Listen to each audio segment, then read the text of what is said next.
Greetings, my name's Aaron Ciotti. Everybody calls me Ciotti. Welcome to the show. It's Whoop Wednesday. Tonight we're taking a look at MoeFPV's Treetoppers made by Weebly. And I'll bury the lead and tell you that, wait, no, I'll do the opposite of burying the lead and tell you that they're really good. I don't quite understand why they're so much better than the other 802s. Some of which are the same KV that I've run. I'm on this identical setup. I think that, don't mind me, I'm just cleaning. I flew a bunch of these rigs today and the grass is freshly cut and so they're all now green. And so you just get a Q-tip and some rubbing alcohol and just rub it around the ducts and it gets like 90% of the schmutz, the green smack off of them. If it's really on there, put the do one quick turn around the duct to get the rubbing alcohol on there, and then move to the next duct, and that'll let it like soak in, and then move to the next duct, and then by the time you get back to that first one, everything will be loosened up and it'll come right off. You can always do this with a toothbrush if you're really having a hard time, but usually these Q-tips get the job done. There you go. Keep your stuff clean, and then you'll be able to see if it's blowing up, if it's getting ready to break, you know? If you've got so much grass and stuff on these ducts, you won't be able to see if you're getting like a little bit of a weak spot, and you're carrying around a bunch of extra smack. You don't want that. Just like that. Relatively clean. So yeah, yesterday and today, the rain held off enough for me to fly a few batteries, and it was great. I got back into the 1S 75mm world and compared it with... so I did... Basically what I did yesterday, this is a build that Skyhopper sent me, and when he sent it, the reason why he sent it was he hand wound some Happy Model RS 0802 motors. He thought when he was hand winding them with whatever his method was of calculating KV, that he was winding them for 36,000 KV. The testing that I did on a live stream showed that they were basically 33,000 KV.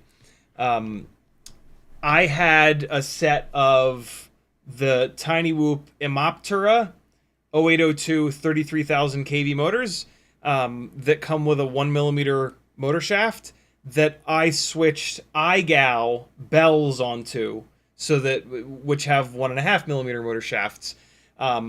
Those motors, 33,000 kV 802 stator with 802 iGal bell, turned the same RPM as these little RS 0802s, which also have the 1.5mm motor shaft. They made good power. They made the most power out of any 802 that I've ever run. These guys they felt exactly the same as the sort of custom 802 33,000s that I built or whatever. And this is going back like a year. This is about a year ago. At the time, I was doing everything that I possibly could to get 1S 1.6 inch prop rigs to fly really, really good, basically. And to be like some sort of an outdoor, but you can also kind of fly it inside setup, but mainly for outdoor. This is like the best formula that I've found with off-the-shelf parts. This is a Happy Model X12 AIO, old school Mobula 6 canopy for the super strength, right? We're flying this outside. It's going to take big slams. This canopy is damn near indestructible. Runcam Nano 3, which is nice and lightweight, and it fits in this canopy. Super lightweight antenna, whatever you choose. Happy Model Mobula 7 V4 frame. Nowadays, we've got the BetaFPV Air 75 V2 frame, which you would... This frame is totally fine. If you have a bunch of these frames around, they're great. But if that 75mm version 2 frame is anything like the 65mm version 2 frame, which it probably is, it's going to be awesome. And it's probably going to be lighter weight than this, and it's probably going to be more durable than this. This Mobula 7 V4 frame has the same issue that a lot of these old school frames have, where there's just kind of a weak point. When you put a bunch of hard crashes into it, there's a point in the frame where a lot of the energy from the crashes ends up going. And you can see it here. The old school Air 65 and 75 version 1 frames were exactly like this. They would have this same kind of spot here, and then eventually it breaks right there.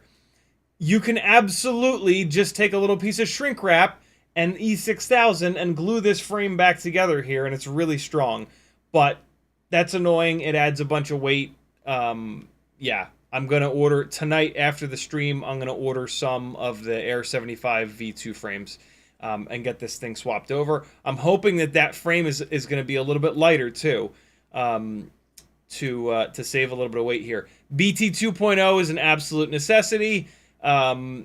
And yeah, this build now has the Treetoppers on it. Oh, for propellers, as always, you've basically got two different options with 1.6 inch props. You've got these HQ 40mm ultralights. These perform the best, but they're not super durable. The hub here breaks. Unfortunately, when the hub breaks, the propeller is completely gone, and if that was from a crash on like a rooftop or somewhere like unrecoverable, bad. You might not get that rig back, and that sucks. But welcome to tiny whooping. The other propeller option that I really like is the Gemfan 1610. It's heavier, and so your flight performance is not going to be quite as good, but it is basically infinitely durable. It's the propeller that I run on all of the 2S rigs. It is just so good. It's such a good prop. The hub is... I've never seen the hub break. I've never had one break. I've never had one of the Gemfan 1610s fail on me. They've always just been like super, super, super durable. They're not quite as well balanced. They're not quite as balanced as the HQ ultralight prop, but they tend to be well balanced enough. They're the propeller that I used on the 04 2S build that I railed all around Denver at the Tiny Whoop opened, and it was just a blast. It was super fun, and all up until the point where the 04 VTX exploded. Actually, it was 04 camera that broke from me slamming into concrete from like 20 feet up. And so, yeah, those are really the two prop options. There is an HQ tri-blade version of their ultralight, but it's too heavy, and you don't need the tri-blades. The bi-blade is the way to go. We've talked about this a million times. 1.6 inch props are,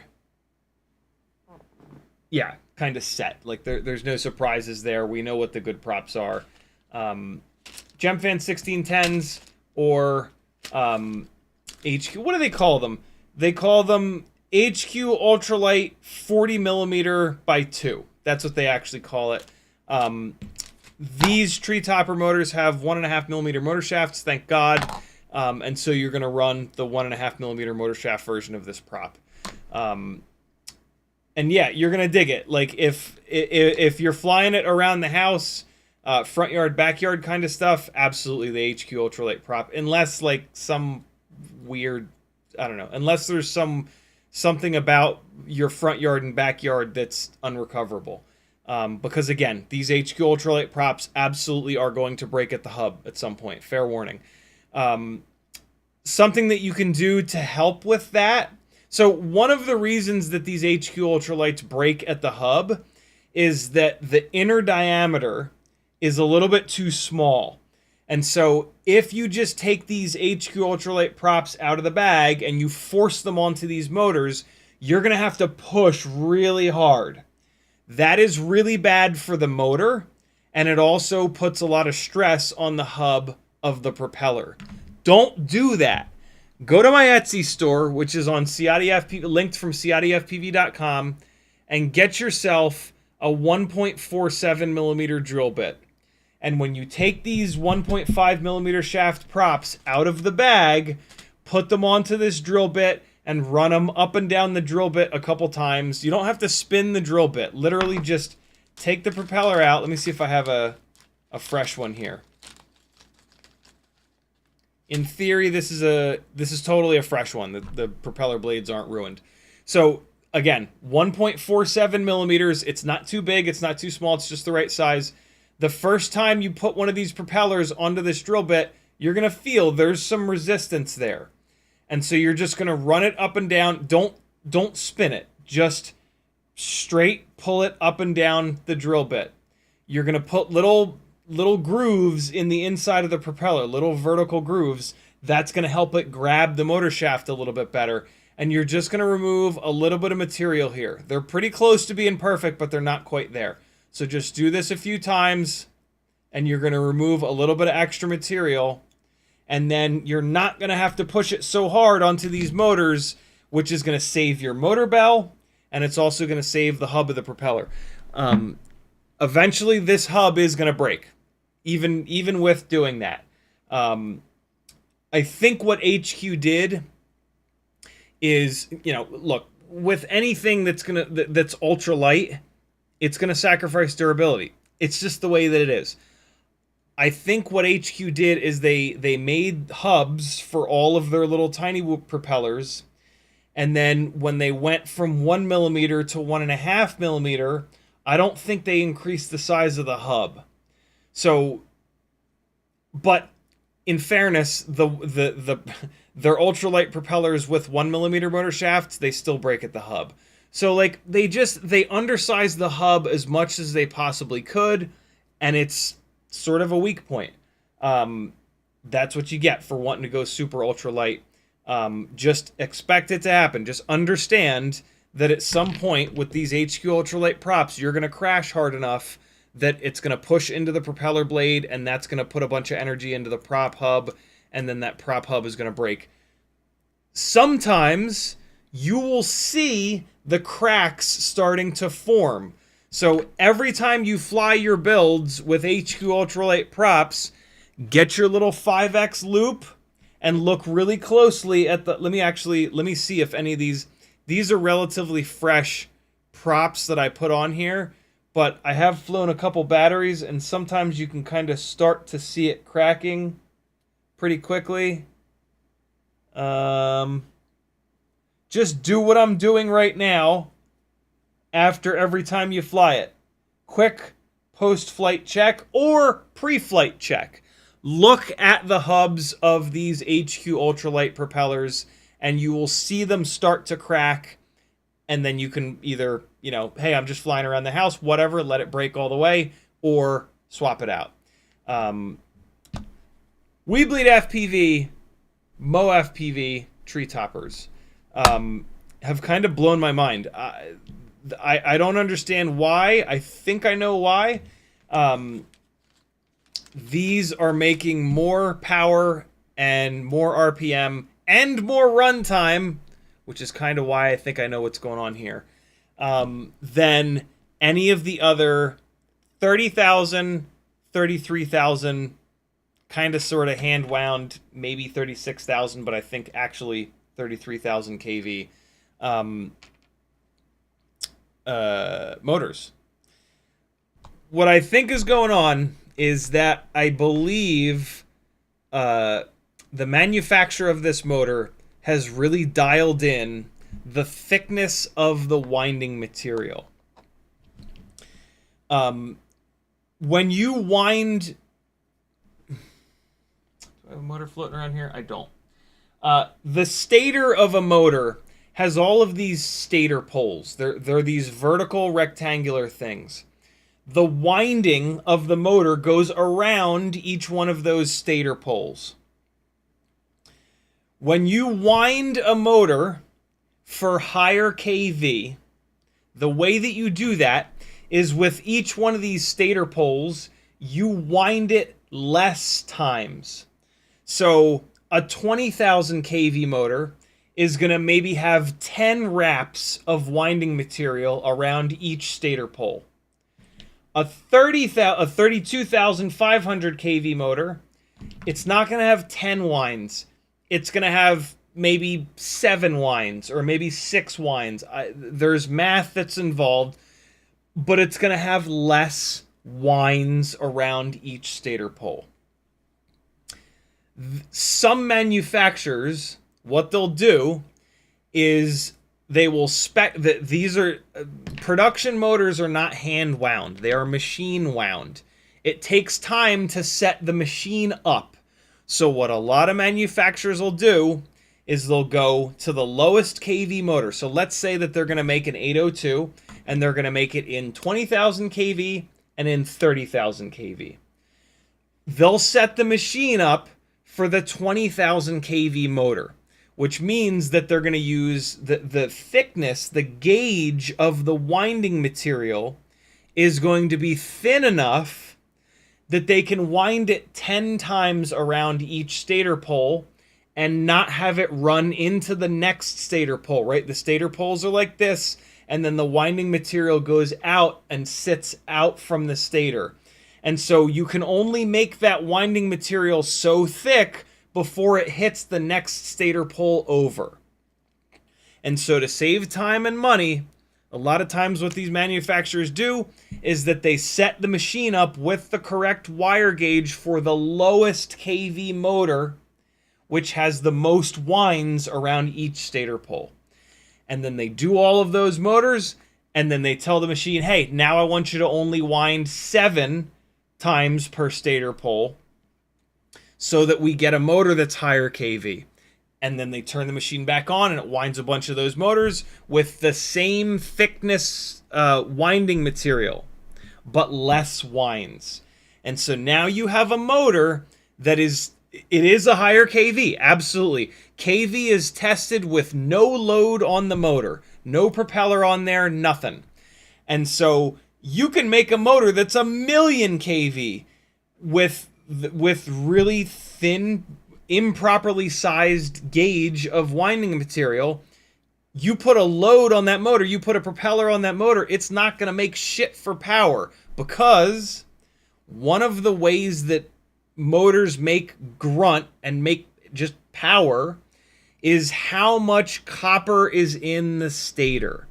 And so what's really important there is that you use the correct, basically the thickest possible gauge of winding material for the number of winds that are going to go around each motor pole. Hopefully you're still with me. We're getting pretty deep in the weeds with how motors are made, but I've explained this enough times where hopefully you're still with me here. I think that on previous generations of 30,000 kV and 33,000 kV motors, production motors, and I have a feeling also with these hand-wound 36,000 kV, what I tested to actually be 33,000 kV motors, I believe that what has happened is the thickness of the copper was not completely, the thickness of the winding material, which is copper wire, was not perfectly set up for the kV of the motor. And I think that these Treetoppers have the exact right, the thickest possible winding material for the number of winds required to get 32,500 kV. If you're still with me, congratulations.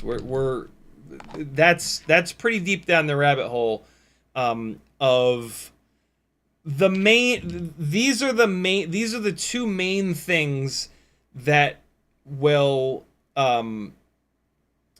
determine how much power and runtime a motor gets. If you have a motor that is wound for a really high kV, but it doesn't have a thick enough winding material, it will really suffer efficiency-wise, because the motor is wound for a really high kV, but it doesn't have enough winding material. It doesn't have enough copper in the stator to produce enough grunt to spin the propeller up to that kV that it's wound.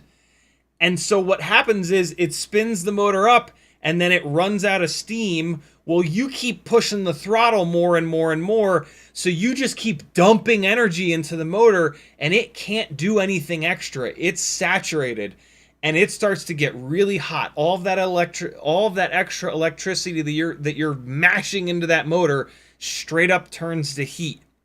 Whereas the motor that's wound properly will keep spinning the motor up more and more and more, and it'll keep producing more and more thrust, which cools the motor down. Heat is the enemy. When a motor gets really hot, lots of electricity gets wasted. And it might be like, it feels like it's exponential. And so when you really nail the thickness of the winding material in a motor, also, some of this has to do with like how it's wound. Motors that are wound really neatly, that's a good thing. If you've ever looked at a stator and like the winds are all over the fucking place and it looks like a monkey on acid did it, that is not packing as much copper into that stator pole as you possibly can. That's a motor that's not going to run as good. Motors that are wound neatly will have more copper volume on that stator, in the stator, and they will make more power and they will make more grunt. And that becomes really important when you wind a motor for really high kV, because you need that motor to be able to spin the propeller up high enough to get as close as possible to that kV to make enough, to move enough air to keep the motor cool. Because again, heat is the enemy. When a motor saturates with heat, the magnets don't work as well, and it's really nasty. You lose tons of efficiency. You waste a bunch of electricity, and it's bad. Cool.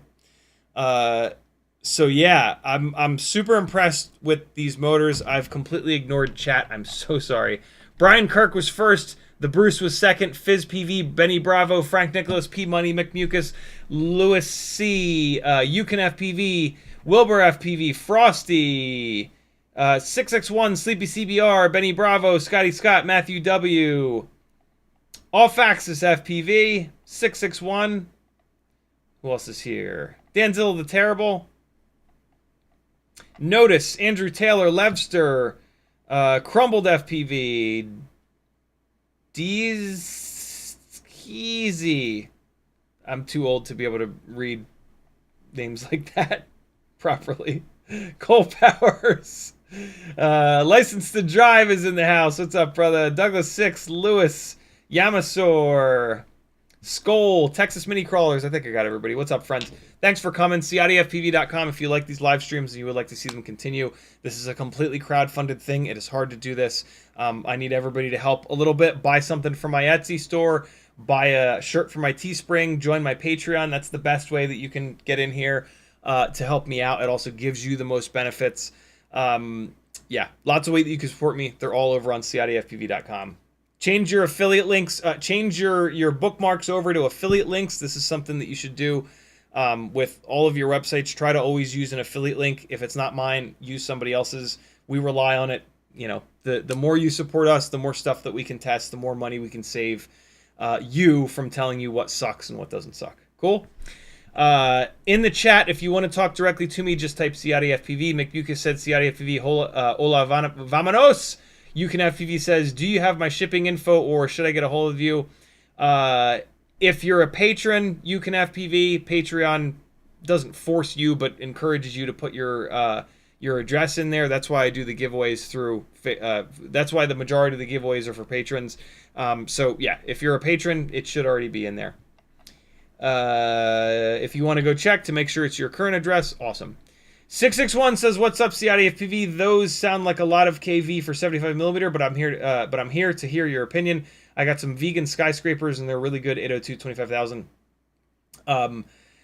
In the 1.6-inch prop motor testing that I did, 30,000 kV, 32,000 kV. While it sounds like a lot, with these biblades, it's similar to like the 0702s being all the way up to 40,000 kV. And keep in mind that the motor manufacturer that makes these, their method of measuring kV is different than everyone else, and their kV numbers tend to be a lot higher. We Bleed motors, Tiny Whoop motors, Happy Model motors, the kV numbers that are stamped on the motor and on the packaging is much higher than all of the other guys that make motors. BetaFPV, VCI, RC and Power. They're just using a different method. There's not great standardization with anything in FPV. And so one company has decided to basically test kV with what amounts to like a fully charged battery amount of voltage. Other manufacturers have gone with like a storage voltage method of measuring kV. Nobody's right or wrong. It's kind of annoying that that all of the manufacturers other than just this one are doing it one way, and We Bleed, Tiny Whoop, Happy model, they're all being done in a different way. But, you know, there's nothing that says that you should do it this one or the other way that I've ever seen. Maybe there is out there somewhere, but this is the situation we're in. It is what it is. So the fact that these say 32,500 kV on them, if you were to compare the KV, if you were to measure the KV versus a VCI, a BetaFPV, a newbie drone, an RC and power motor, what you would probably find is that these are not true 32,500 kV. None of it really matters. Like with 5-inch motors, 2306s, 2207s, there's been enough of an R&D cycle over the last 10 years where you don't have to run every single motor anymore. You can, like, the motor manufacturers have gotten better and better and better and better and better, and they've kind of plateaued. And at this point, like, you can sort of just look at the motor size, look at the KV, and just close your eyes and point. And if you end up pointing to, like, an Emax motor, it's going to perform every bit as good as an RC and power motor. They might be off by, like, 1%, but, boy, are they going to be similar. Because there's been such a deep and like, so many people have been running 5-inch motors, so much feedback has been given to all these manufacturers, they've really leveled out. Tiny Whoop, nothing else is like that. 3-inch is not like that. 2-inch is not like that. Tiny Whoop is not like that. And so, realistically, with Tiny Whoop motors, you can't just go on a website and shop by motor size and KV, because you're going to find one 802 20,000 motor made by RC and Power, and then you're going to look at a newbie drone 802 20,000 kV motor, and you can't just go, well, I like the color of the RC and Power. They're going to perform drastically different. And so, like, everywhere other than 5-inch, if you really want to optimize a build, you've got to buy all the motors, or you've got to watch me do that, right? I've worked really hard over the years to do that for you. And as a patron, you're going to have access to a whole bunch of articles and spreadsheets and shit. If you dive deep enough into these live streams, you'll find me doing a lot of the testing. But yeah, realistically, and like, you know, I've tested as much of this stuff as I possibly can, and I've given you feedback based on me as a pilot and what I prefer. You're a totally different pilot, and you're going to prefer something different. I can almost guarantee it. I'm a very specific kind of, you know, I work gigs flying cinematic, and then I fly like a weird freestyle where it's sort of a mix of cinematic, and that's pretty unusual. And so, like, you are different. If you base all of your decisions on what I prefer, it's going to get you pretty close. It's going to get you a lot closer than going onto Facebook groups or Reddit and getting tons of bad, incorrect info.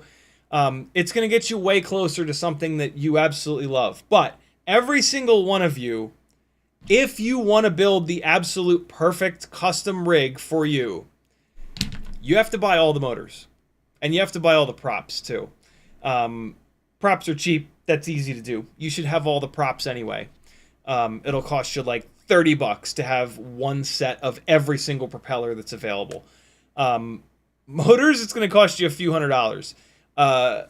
But that's the deal. Like, these motors are all so different, and it's such sort of a moving target that you can't just go like, oh, I just bought a newbie drone 0802 20,000 kV motor and it doesn't have quite enough power for me, so now I'm going to get an RC and Power 0802 22,000 kV motor, because surely that's just going to give me a little bit of extra power. Now, it's going to be a totally different motor. It's going to be a completely different experience. It's going to have more torque. It's going to have less torque. It's going to have more efficiency. It's going to have less efficiency. It might not actually have any more KV. So, yeah, keep that in mind.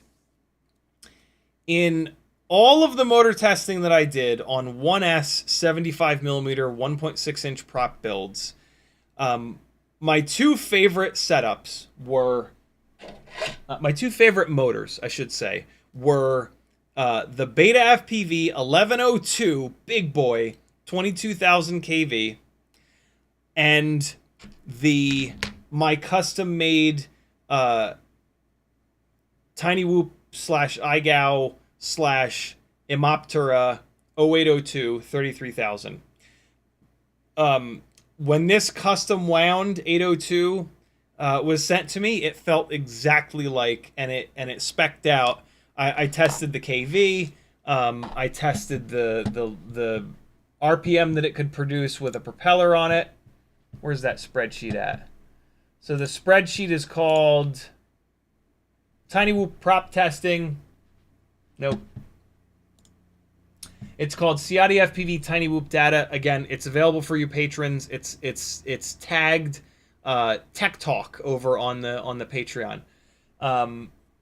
And where's it at? So did I not add it? I guess I didn't add it on here because it was a hand wound motor. That's annoying. I wish I had. But I remember when I tested it that, oh, god damn it, Canon. Hang on.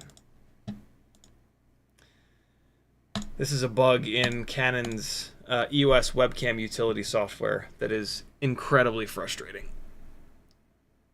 Everybody that live streams with a Canon camera has been dealing with this for the past, like, about a year.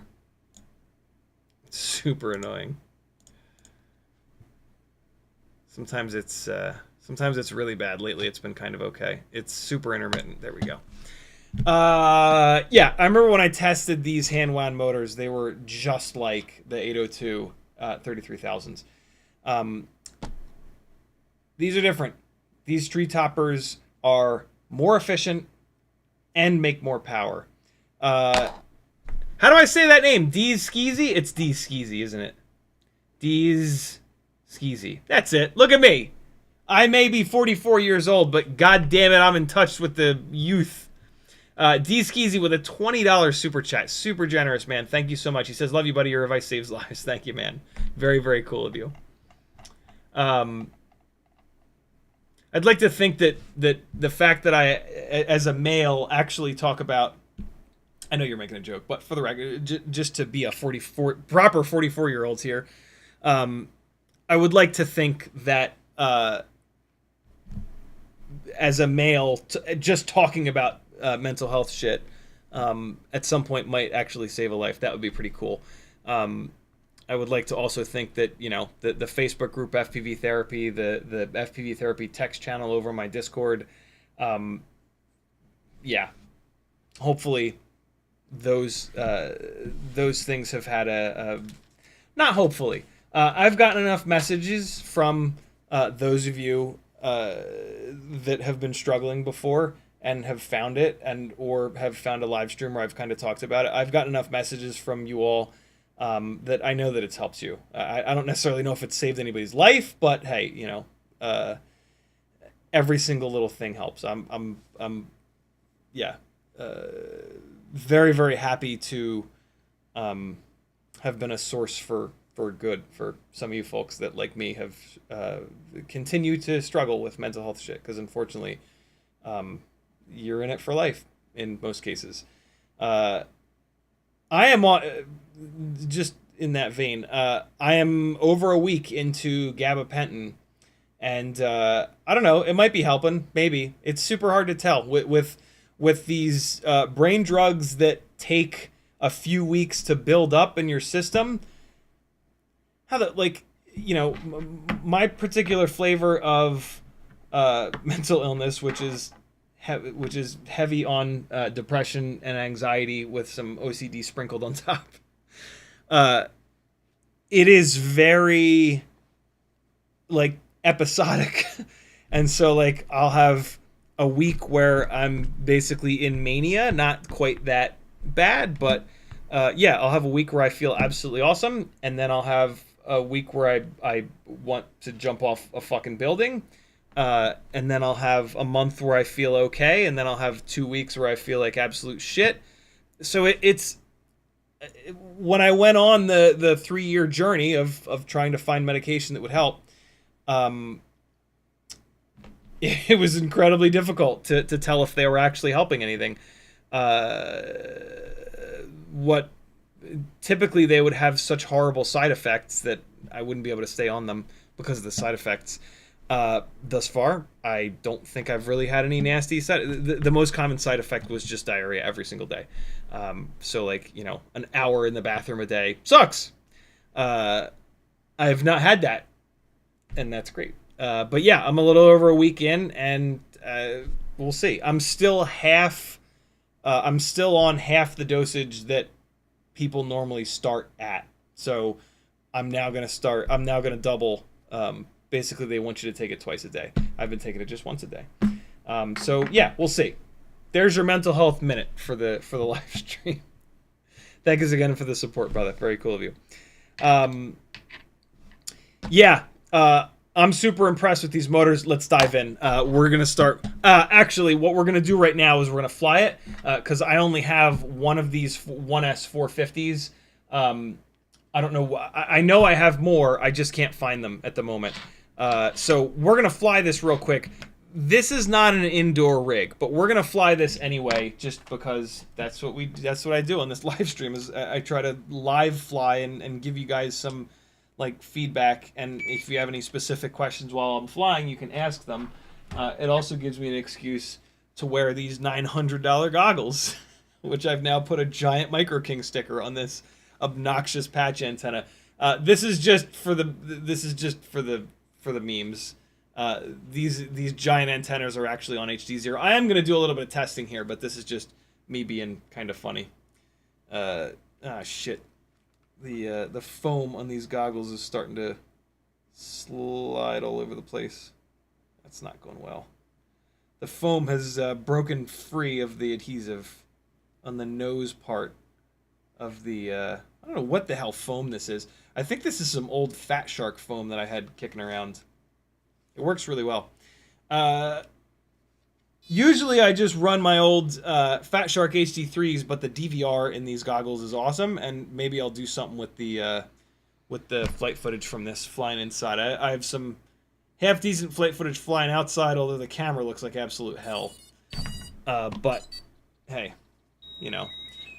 Oh, for heaven's sakes. Hold on.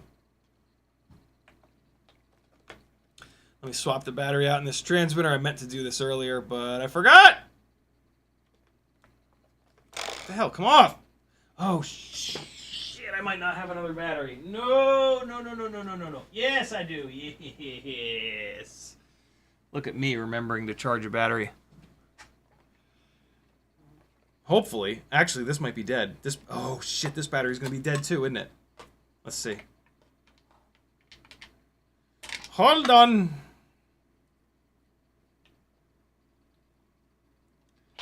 Oh, please tell me I didn't throw a dead battery into the spot where all the charged batteries are supposed to be. Please tell me I didn't do something that stupid. Hey, I did not. Look at me. Come on. Get. There we go. Hey. Okay, again, not an indoor rig at all. 75mm builds belong outdoors, but what the hell? We'll do it anyway. Oh my god, that looks so much better. On these little Runcam Nano 3 cameras, you can't, like, the lens is so small that you can barely even see it. We're gonna go right upstairs while the battery's charged. The lens is so small that, like, you can't even tell if it's dirty or not. Small dog in the house. Teddy Spaghetti is on duty. Alright, let's get a big, full room power loop going. There it is. And now, let me get a max RPM run for you real quick here, and then we'll disarm. There we go. Alright, so let's disarm real quick and check the max RPM. 46,371. Inside the house here, I don't, like, this is the longest run from here diagonally over to here. it's not quite long enough to let these motors wind all the way up. We're gonna, I'm gonna play some DVR for you in a little bit here. Oh my god. In a little bit where I did the a full throttle run outside, and I saw a higher RPM than that. Upstairs here, where it's huge, this isn't that bad. When I come downstairs, this is gonna suck. It's just 75mm rigs are just too big, too heavy. They're outdoor with some ability to also fly indoor. But 65mm rigs are king for inside the house work. Oh, Jesus. This, you know, a 75mm rig, essentially what it's going to do is it's going to make the inside of your house feel really small. A 65mm build, either on a 1.2-inch prop or a 1.4-inch prop, it's going to make your space feel much bigger, and you're just going to be able to do a lot more. Oh, God! Oh, God, no, that's the TV! It's fine, it's fine.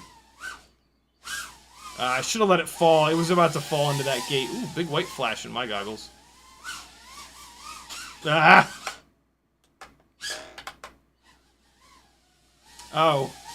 I specifically wore these goggles to DVR this. The memory card is in the computer. Oh well. Mega power loop in the house. Oh, come on now. Get me out of here. There we go. Oh! So, I mean, as you can see, you can still fly it inside the house. The other reason I try not to fly 75mm builds in the house is they're like heavy enough to break shit as I damn near smash into the fragile ass glasses on the bar cart. Almost making my point. Yeah, they're heavier. Ooh, God. They're heavier.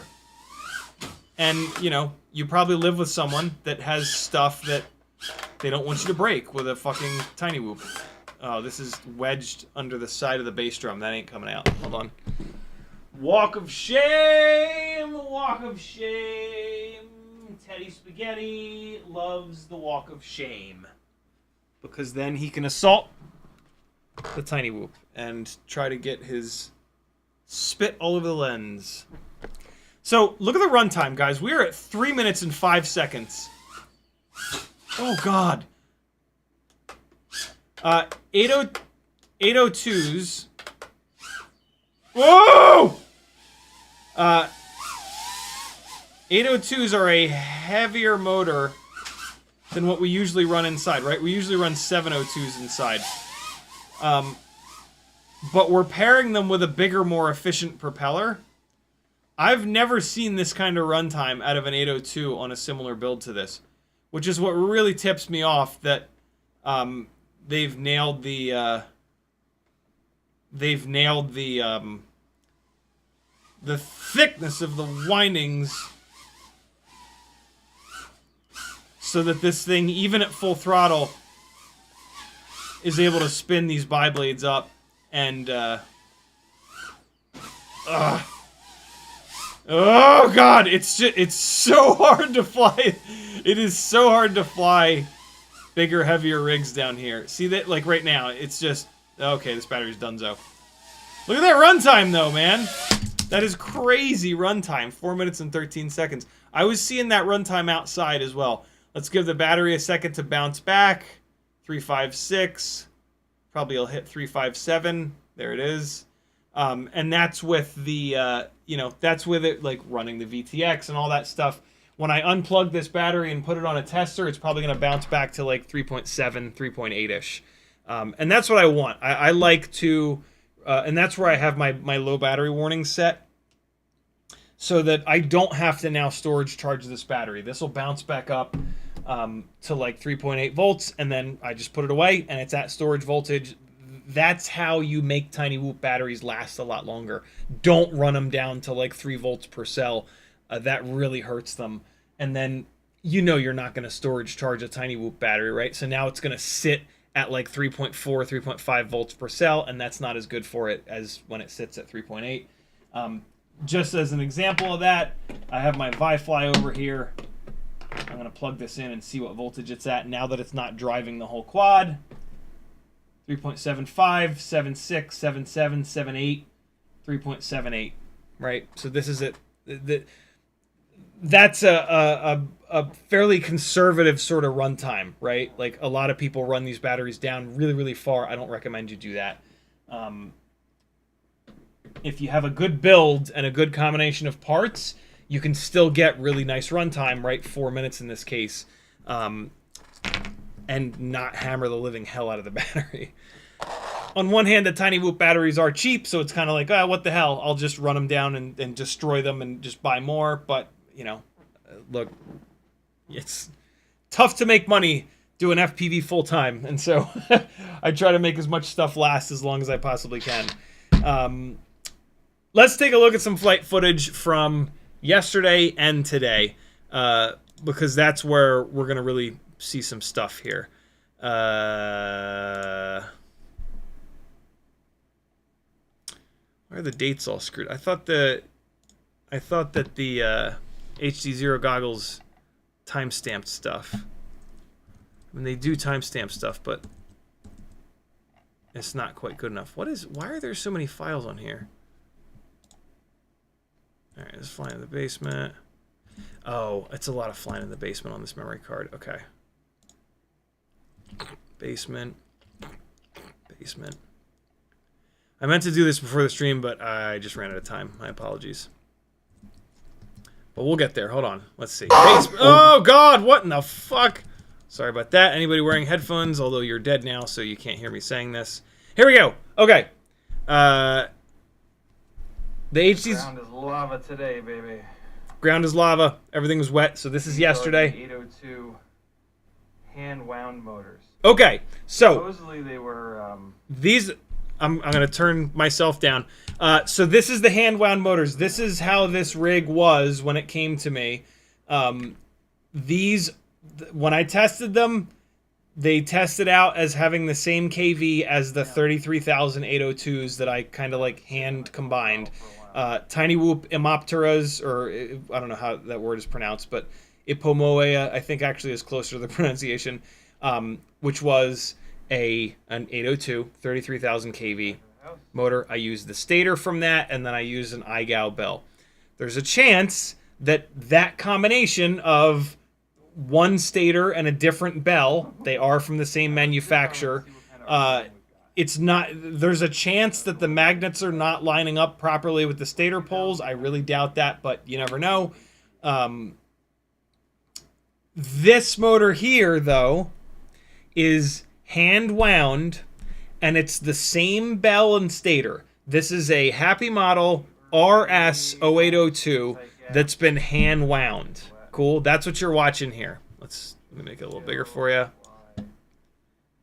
All right. So there you go. That's what you're watching here. We're at 1 minute and 20 already. This flew great. You know, this was a 1S 75 millimeter setup that flew totally fine. I was never completely happy with it. It never had quite enough power for me, which eventually is what led me to the 2S journey. But this was kind of the best that I was able to get out of a 1S 75 millimeter rig. And it was fun to fly. It didn't have that like massive explosion of power that you get from 2S, which is what I'm kind of always looking for with freestyle rigs. But it flew really decent. We're a little over 2 minutes now. Battery voltage is coming down to 3.53, 3.54. Super lightweight. This kind of stuff flying around in the bushes and whatnot, this is not going to change. The weight of this build didn't change at all between the Treetoppers and these RS0802 motors, right? All of these 802s basically weigh exactly the same. So this kind of stuff in here is not going to be different. I'm flying around here because like when I'm doing testing, I try to do a little bit of a mix. I try to fly big, fly up and down the street, go up and down the trees, dive down on the house, and then I try to fly for like a minute or two, real tight technical stuff in here where you're using a lot less throttle. And so that's what I'm kind of doing here. But you're not going to see much of a difference in flight characteristics here between these two motors, other than we're about to have more power. What I want you to look at here, though, is 41,288 RPM. All right? 41,288. Let me see. Did I have to disarm? I did have to disarm here. So here's another disarm, 41,250 RPM. So basically the max RPM we're seeing, there you go, 42,838. So that's the highest number that these motors were able to pull. So basically 43,000. Let me make sure there's not another disarm in here from when the battery was totally fresh. Cool. Yeah, so 43,000. All this flying that I'm doing here, I'm using a bunch of full throttle, going up and down elevation. And so, yeah, 43,000 kV from these hand-wound 802 33,000 kV motors. Cool. Now, we're going to go over to... Well, now's me screwing up, and I forget to... So I've now put the Treetoppers on, but I've forgotten to get the motors rotating properly. Now we're good. Let me just double check. All right, the ground is lava. A little break in the rain here. These are the MoeFPV Weebleed Treetoppers. So now we're on the Treetoppers. I'm going to mute myself. And away we go. Immediately, I could tell that they made more power. When I did that one move, I was like, oh, okay. They have more grunt. They don't, I can't really say. So there's a full throttle run right there, just letting it sit full throttle. And at some point here, I'm going to disarm and we're going to take a look at the difference in RPM. They don't necessarily feel like they're wound for a lot more kV because it doesn't look like they are. But they have more grunt, which allows them to spin to a higher RPM, which is what you're going to see in a second here when I disarm. Oh, and the runtime. Shit. We're going to go back and so I can check the runtime on that on the other motors. Let me just wait until I disarm real quick here for us to I just happened to be flying when Maggie came home. Yeah, I want to check that RPM because we were just looking at what were we, 43,000 on the hand wound motors.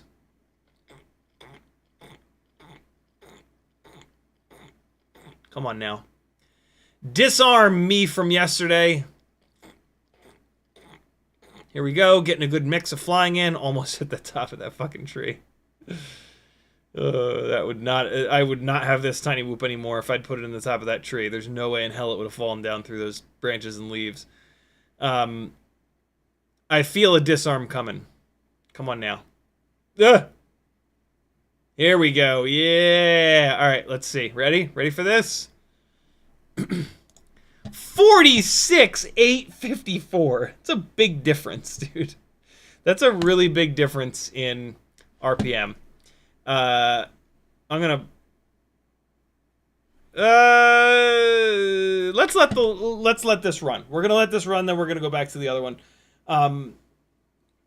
I think there's an entire extra minute of runtime here. We're gonna confirm that once this flight is over, but yeah, significantly more RPM, same propeller, same build, same battery, literally like the same exact battery. This is separated by like an hour. I ran the battery on the other rig and then I put it on the charger and charged it back up and put it on this one.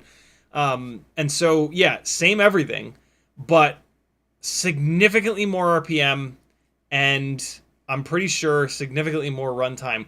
We are at 2 minutes and 40 seconds now, and the battery is still at like 3.58, 3.56, 3.60. So this battery still has some jam in it. I'm going up and down elevation a bunch. I haven't done the fly around the garden stuff on this battery quite yet. I think that's coming. We're still doing these big throws and these big full throttle things. Here we go. So now we're going to do a bunch of the lower throttle flying. This is like the way you would fly inside the house. Right? Like low throttle, small area, weaving in and out of small gaps. Let me just let this run. I'm going to get caught up on chat a little bit. Benny Bravo says, Air 75 V2 frame is the shizzle. UCanFPV says, I have Air 2 75mm on the way. Can't wait to try it out. Danzilla says, hey, hello. Levster says, hey. Crumbled FPV says, my props are slowly coming to an end. Would you perhaps have an alternative? What? Your props are slowly coming to an end? Would you perhaps have an alternative to the Air 75? I don't understand that question, brother. Tell me more. Tag me again and tell me more. I don't understand what you're asking. Because you're asking about props, but then you say alternative for the Air 75. 3 minutes and 54 seconds. The battery is bouncing back. 365, 366, 365, 366. Okay, let's give it another second here. It's pretty much leveled out. 3 minutes 54, 3.66 volts. 354, 366. Ready? 354, 366. Here's on the hand wound motors. Look at that. Look at that difference. 312, 367. And now it's done. It's not going any higher than 367. So I ran these batteries down very, very, very similar, but we got an extra, what's that, 40-something seconds out of the motors that also made more power. That's the dream. That's what 2S did, right? 2S gave me way more power and more runtime. Speaking of 2S, I then ran the 2S rig, which it's kind of unfair. This is straight up an unfair comparison. But if you're gonna build a 1.6-inch prop rig for flying around in your garden and shit, I still kind of... if you're building from scratch, build 2S. And you're about to see why. If you have a whole bunch of 1S 450 mAh batteries, right, and you have a bunch of 1S AIOs sitting around, absolutely, man. Like buy these motors now. In the description of the video, look at... I'm a good YouTuber today, bro. There is a link right now in the description of this video to these motors. But look at this. Look at the difference. I think this is... This is a Mobula 6 2024. Much lighter, but it's in a Meteor 65 Pro frame with 0702 32,500. We'll watch that in a second. Hold on. Since I just said that we were going to look at 2S. All right, now we're all the way down to 1.2 inch. This is one of the bad Runcam Nano 3. Nope. This should be the 2. Nope. This ain't it. It's this one. Nope, this ain't it. It's this next one. This is the one. Let me just listen for a second. All right, third time is a charm. This is the 2S 75mm 802 19,000 kV build. Can you see the difference already? Hello going on, and I gotta get figured out with this. There is an unbelievable difference in the response time with 2S on these tiny whoops. It like everything is so crisp. You don't have to like pit. You barely have to PID tune at all, just because it's double the voltage, right? I don't know what the motor limiting is set on this. I know these are 802, 18 or 19,000 kV motors. They are motor limited down a little bit, but like, yeah, if you're gonna build from scratch, like 2S is just, it's like cheating. Look at the RPM, 51,000. And again, I have this motor limited down. I could take the motor limiting up, and I flew the other 2S rig, and I think I saw like 56,000 kV. And this is also on a more pitchy propeller. These are both on the GemFan 1610 props.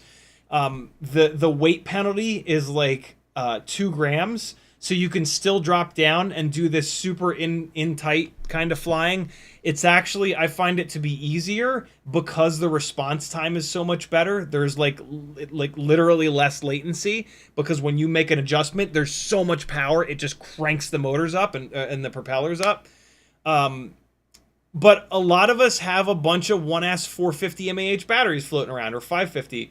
And so we now have, this is now the as far as I'm concerned, and from the motors that I've tested, which has been pretty much all of them, this is the best one. The Treetoppers are the best 1S 75mm motors.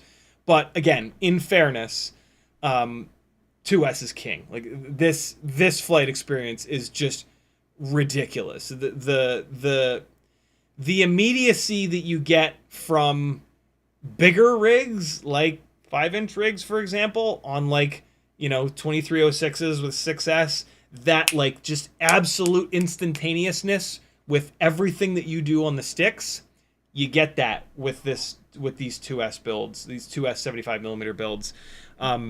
You don't quite get that with 1S, other than like really lightweight 0702 indoor builds.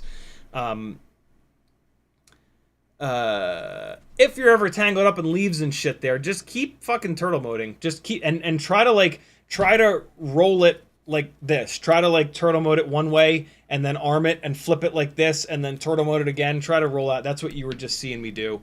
I was probably barefoot and I didn't want to walk outside because the ground was all soaking wet. We're at 2 minutes and 50 seconds. This is a little tiny 2S 300 mAh battery from Tiny Whoop with a BT 3.0 connector.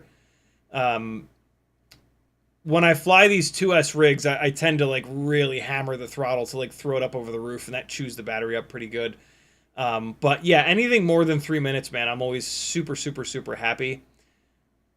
Again, this is cheating, but it's important for me to show you this, because if you're building a front yard, backyard rig from scratch, you don't have any parts, yeah,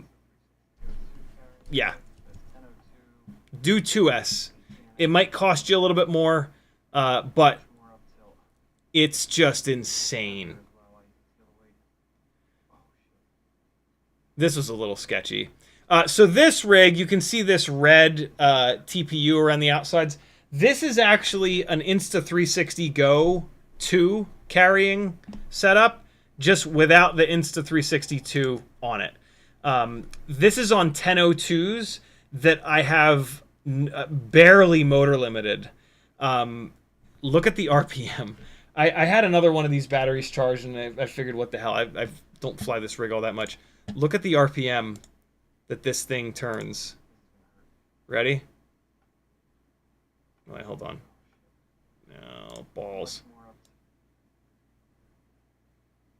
I didn't get it. I didn't get the post-flight stats because I hit so hard that it got all angry. But at some point later on in this battery, I saw an RPM that was simply absurd that I want to show you real quick. Hold on. Is it all the way at the end of the battery? So there's 51,700. I swear to God, was that it there? Hold on. There it is. 56,000. That's what 2S can do. It can just crank these propellers to the effing moon. These Treetoppers, these are really it for 1S. Like this is, in terms of realistic runtime and realistic power, these are the way to go. The only motors that I've run on 1S 75 that have made more power than these were the VCI 0802.6 27,000 kV. The problem with those motors is they're too heavy, and they're only a 1mm motor shaft. And so the whole build becomes heavy, your runtime goes to hell, and they're not durable at all. And so those motors are just kind of unrealistic. Yeah, I am super impressed with these. I really, really, really am. So the thing that I did that I haven't done in a while too. After I flew this guy, so this is 1.6 inch prop. I then flew a 1.4 inch prop rig outside. And then I even flew a 1.2 inch prop rig outside. Which is it's really cool to do that. It doesn't make any sense. These are absolutely indoor rigs. Yes, you can fly them outside, but they don't really make a lot of sense. They get hammered by the wind. But I did it anyway because, you know, why not? Let me see if this is the right video. All right, so this should be a cool comparison. This is the Mobula 6 2024, much lighter, but it's in a Meteor 65 Pro frame with 0702 32,500s on the HQ tri-blade 1.4 inch props. Cool. Hopefully you guys could hear that. So yeah, this doesn't make a whole lot of sense to be flying this outside, but boy, is it fun, man. They're so lightweight that, like, if you've got an area like this anywhere, you just shred the shit out of it. Like, it's a jungle gym. Oh my god, so much fucking fun. They're so light, they're so nimble. You know, you're used to flying it inside your house, so like your garden here feels gigantic. I would have been pushing a lot harder if everything wasn't soaked. Like, it's been raining for days, and so I was really backed off quite a bit so as not to get it like filthy dirty and have to go outside and retrieve it all over the place. But yeah, kind of interesting to see it. What you can hopefully tell is that the cruising speed is just much lower. Sure, you can just bury the nose and go full throttle and this thing will go pretty fast, but like there's like a speed that rigs are kind of comfortable to cruise at that they kind of fall into without you even thinking about it. And with these smaller builds, that cruising speed is just a little bit slower. Like this just like, yeah, it's just going down the street a little bit slower. If you put the nose down, it doesn't really. This is also it on 25 milliwatts. I came in and changed the VTX, but there's no reason for you to watch me do that. Yeah, there are certain sized builds that make sense in certain situations. Outside your house, up and down the street, doesn't make a whole lot of sense for these smaller builds, but it's kind of cool to see it. Now we're down to 1.2 inch. This is now another Mobula 6 2024, but with 0702 40,000 kV motors on 1.2 inch tri-blades, the Gemfan ultralights. I think it's also on 25 milliwatts. I now crank it up and the problem goes away. But yeah, I just thought it was kind of cool to show you guys the difference. These are all freshly charged batteries. Now we're on a 1S 300 mAh battery. It's just slower. It's just slower and lighter. If there was any wind, it would be getting hit a lot harder by the wind. This is a fairly calm day. Most days are pretty calm here. I'm still having a blast, but a 1.6 inch propeller build is going to be a better kind of setup for this kind of thing. If you're going to fly these even smaller builds outside like this, find these little areas. Find a little jungle gym to rip around, and you'll have a blast. Don't run them up and down the street like you just saw me do. I was specifically doing that to show what these things do and don't do well. But yeah, this is still a ton of fun. What's really cool about this is that I'm outside the front of the house having a blast. I can now take this rig inside the house and have an absolute blast and not destroy everything that my partner owns, right? So, like, the conversation of, like, if you could only have one tiny whoop, what is it? It's an easy conversation. It's something like this. It's a 1S 65 millimeter motor-to-motor rig on either 1.2 or 1.4 inch props. That's easy. To have... Unless you live somewhere that's so small that you literally can't fly it. Like, if you live in a dorm room, yeah, all right. maybe doesn't make a whole lot of sense to have something that you can fly inside because it's so small. But yeah, even in like the basement here is like 800 square feet, right? So even if you're in like a small apartment, a 1.2 inch propeller rig will rip. There you go, friends. There's a bunch of the flying that I did yesterday into today. The one more thing that I wanted to show you was one additional battery with this build and the runtime, which is, again, 4 minutes, and I'm still damn near on the... Hold on. Let me actually bring it home. 4 minutes and 11. Battery's going to bounce back up. Ugh, I stopped the recording too fast. That battery bounced back up to the normal sort of battery voltage that I usually run these down to. So, yeah, man, there's a new 1S 1.6 inch prop king motor, as far as I'm concerned. For 1.4 inch props and 1.2 inch props, 0702s are still absolutely the way to go. These 802s are too heavy for those smaller propellers, and you don't get much of a benefit from the motor being bigger. The first 1.4 inch propeller build that I did way back in the day was on 802s, and it just felt fat. Like, yes, these motors would give good power on a 1.4 inch prop setup like this. Because of the KV, because they're 32,500 kV, they would make decent power. But they're too heavy, and the runtime is going to suffer. And it's not what you want inside. Inside the house, you need 702s. You need the lightweightness of 702s.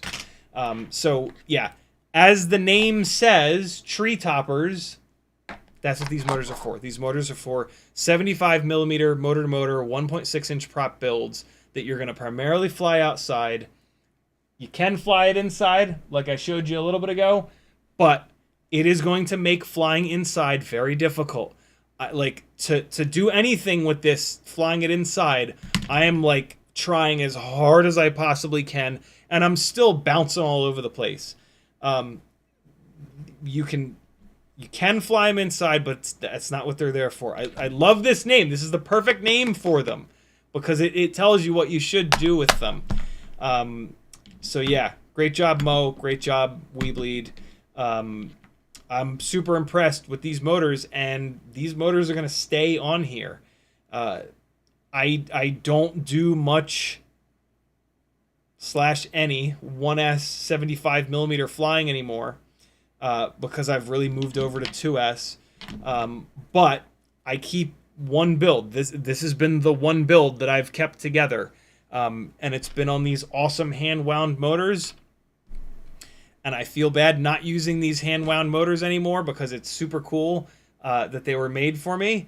But these Treetoppers outperform them in both power and runtime.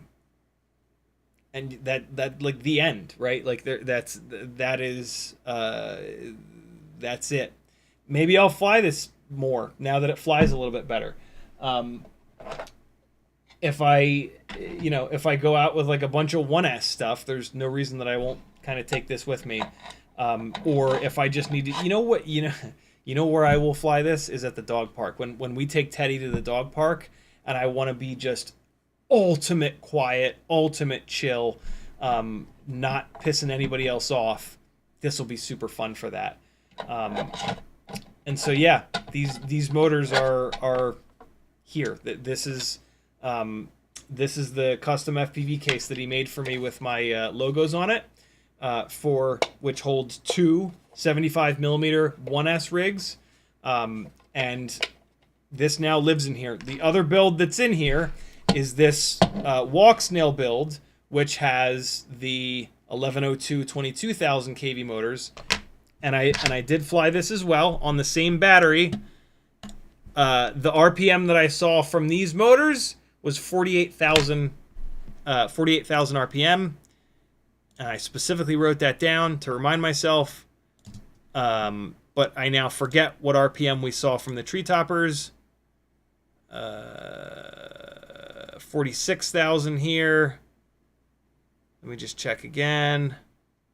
I did the full throttle run, and then I landed. No, that's not it. 12,000, 26,000. That's not it. Where did I land at? Come on. Maybe it was 46,000. Was 46,000 the number? There we go. 46,638. That's the one battery that I flew on them. Where's the other battery? So this would be... So I think it's this one.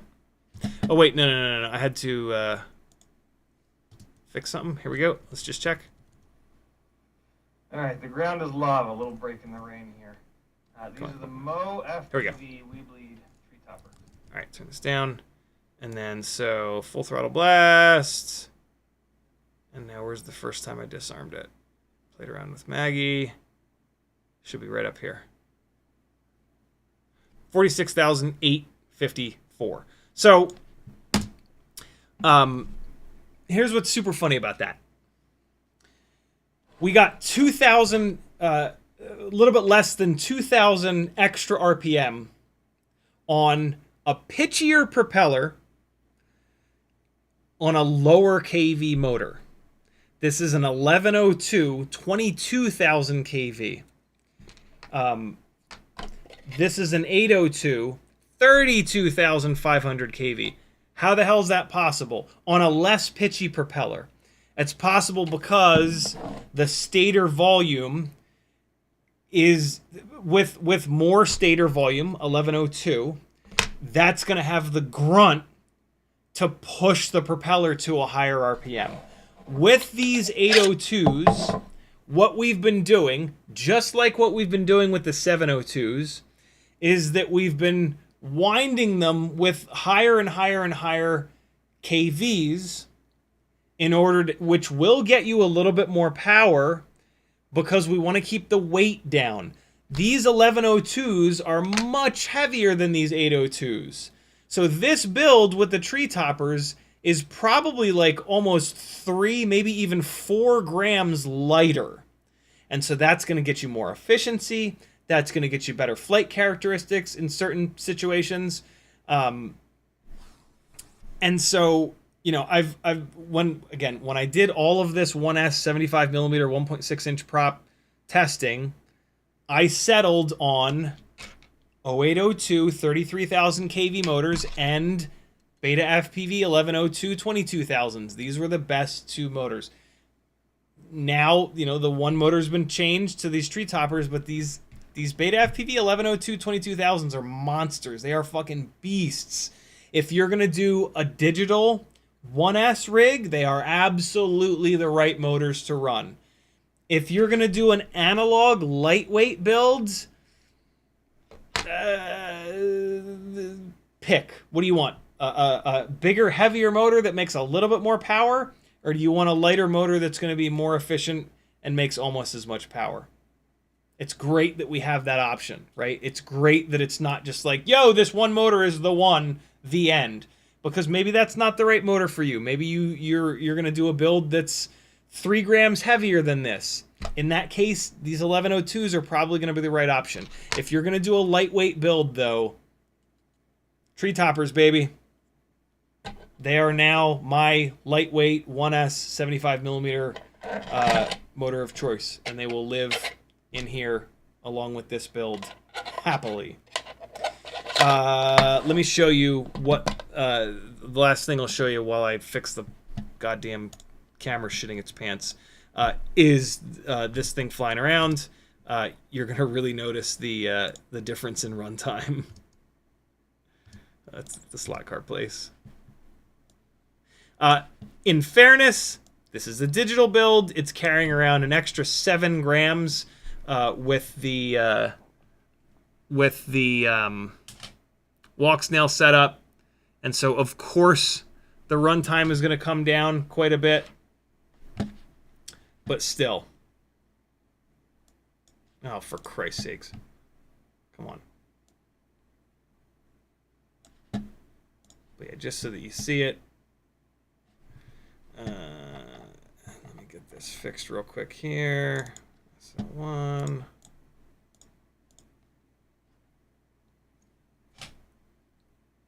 Come on now. Look how good Walksnail looks, man.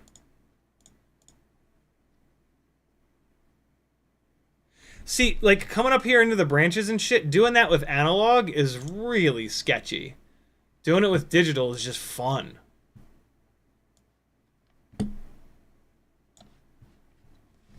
I think I have this set in 720. It might be on 1080. I'm not sure. This is the DVR recording from the this is the onboard DVR recording. Almost slammed that fucking pole there. But yeah, this is 1102 22,000s on GemFan 1610 indestructible props. This is a heavy build. This is on the Air 75 version 1 frame. I don't fly this very much, and so I don't crash it very much to have ruined that frame yet. I will be putting this onto the version 2 frame. I got to order some of the version 2 frames. I'm going to get like 3 of them. That was kind of dope. I usually don't run full speed under normal cars like that. Although now that I look, that was an SUV. I thought it was just a station wagon. It's really hard to do that at speed under like a regular station wagon. Under a truck or an SUV, it's way more doable. Especially because of the way that I mount my antennas. I mount my antennas pretty like straight up in the air. And a lot of times they'll catch on the bottom of the car, and then that tumbles the whole damn quad. Sometimes it even rips the antenna off, which is fun.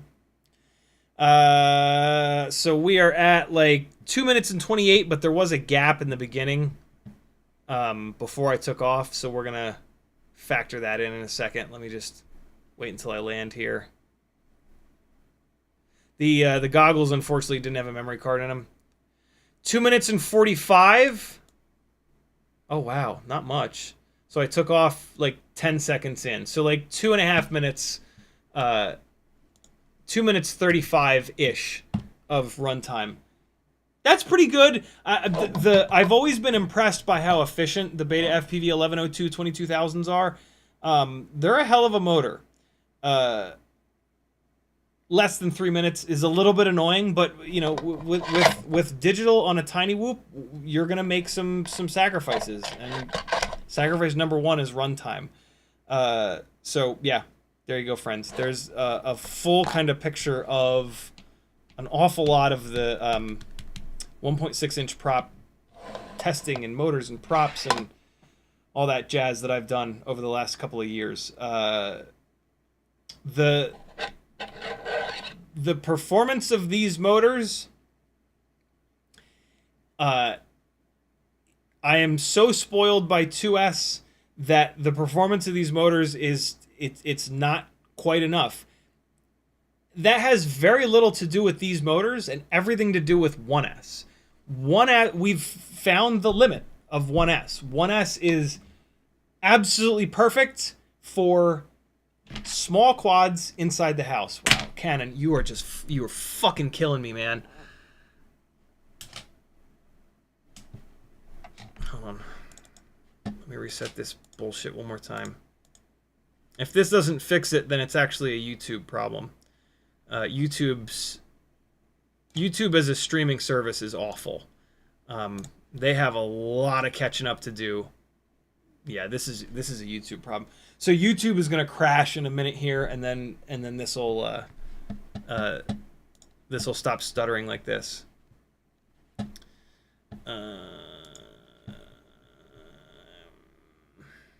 Come on, YouTube, crash already. Yeah, the performance is still not quite good enough for my spoiled ass that has a bunch of these 2S builds on BT 3.0 and whatnot.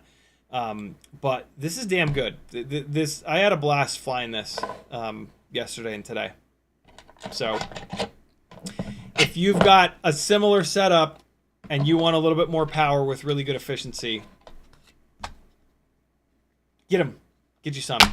Really, really good. Really impressed. Shout out to MoeFPV for sending these over. I completely forgot to mention that. I'm so sorry, dude. He sent over an awesome little note, a couple of his stickers. Yeah, so this live stream is basically sponsored by MoeFPV. Can a moderator never mind, I got it. Mo is very active over on Hipstergram, and you should go over and subscribe to him, or else I'll slap you. There's a link to his Instagram. I think he's also got a YouTube page, right? Although I don't see much from him on YouTube, but you should subscribe to him here as well. There you guys go. The reason why I don't see much of his stuff on YouTube is because apparently I wasn't subscribed to him. Unbelievable. But I am now. So yeah, shout out to Mo. He's a cool cat. We talk on Instagram every couple of weeks. Share setups, share experiences. He's a cool cat. So yeah, go give him a subscription to say thank you for him for sending these over. Very, very cool of him. Let me get caught up on chat, and then we'll probably be... Oh, no, it's only 11:30? Cool. I got a couple more batteries. We can fly a little bit more. Lewis says, what PWM frequency do you use for 65mm? I know a lot of binder flies use 96. You should not use 96 for anything, in my opinion. You take a huge hit on motor braking. I'm just going to... you guys can just look at this. Just staring at this will probably be a lot less obnoxious than Canon and YouTube teaming up to make live streaming a nightmare. Yeah, 96 kilohertz sucks. For anything other than like being a dyno queen, basically. 96K will give you the most power, but you sacrifice a ton of motor braking, and so your flight performance sucks. 48K for everything, unless you specifically want all the motor braking that you can possibly get, then 24K. Like lifters, for example. Sometimes lifters will run better on 24K because they need as much motor braking as they can possibly have to slow the props down. But realistically, every single thing that you fly, even like remotely cinematic or freestyle, you're going to want 48K PWM. It's the best mix of efficiency and power, but also motor braking. Yamasaur says, have you tested the VCI topspin? Well, so that's two different things. VCI is one thing. Topspin is something different. 802, 30,000 kV motors. Yeah, I don't think VCI has any motors that are 30,000 kV. But topspin refers to the motors that the new motors that TinyWhoop sells. And yeah, I haven't tested those exact topspins, but those are made by Happy Model. And I built a set of Happy Model 802 30,000 kV motors by doing the same thing that I did with the 33,000 kV motors. I took the 30,000 kV stators and I matched them up with the iGal 1.5mm motor shaft bells. And they were not quite as good as these hand wound or the Ipomoea, whatever the hell they are, 33,000 kV motors. They had a little bit less power. So yeah. Cold Power says, heat is energy leaving the motor. C, pain is weakness leaving the body. Yeah. That's funny. I always think about the saying, pain is weakness leaving the body, when I talk about heat being the waste in motors that are improperly wound. FPV said something, but then YouTube scrolled me to the bottom because they're assholes. FPV says, okay, yeah, that's the right address on Patreon. Beautiful. Anybody who I need to ship something to, the toner cartridge in my little laser printer over there ran out, so I'm waiting for, there's a new one en route, so just give me a couple of days. FizzPV says, personally, thank you for cultivating a community where a weird newbie is accepted. You're certainly welcome, my man. You're in the right spot to learn a lot fast. Brian Kirk says, I have 4 newbie drone 702 30,000 kV motors. I want to put them on my Emax Nano Scout. That seems really underpowered. Do I have to change anything in Betaflight when I change the motors? You might have to change the direction that the motors are spinning in. But you've probably seen me do that 8,000 times by now. Other than that, you won't need to change anything. Unless they're so overpowered that you need to motor limit them. Then you might need to do a little bit of motor limiting. Is this going to act right now, or is it going to be an idiot? Yep, it's going to be an idiot. Okay. Brian Kirk's... Oh, no, we got that. License to Drive says, in some ways I know what you're going through. I have autism. Yeah, there's a lot of bleed over in mental illness. Between autism, OCD, depression, anxiety, it's one big shit sandwich that some of us have to take a bite out of every single day of our lives. Dan Dill the Terrible says, HDZero looks interesting / tempting. Think about moving away from DJI to HDZero. Did you see off-axis long range with HDZero? I didn't see that, but yeah, HDZero makes some sense for long range. I would stick with analog personally, but yeah, for me, the only scenario that HDZero really makes sense is racing. Yeah, I mean, we talk about that a lot, but for freestyle, I have a really hard time justifying HDZero. It's significantly more expensive, and it's a little heavier usually. And yeah, that just doesn't make up for its sort of shortcomings. But boy, for racing, is it the way to go? Chaos Warner says, what's a good AIO for a 75mm with the Treetoppers? Happy Model X12. Hands down. FizzPV says, just waiting on CiottiFPV to get me the mount for the Thumb 2 on the Synolog 20 after watching Amazon shipping for my new transmitter to get here.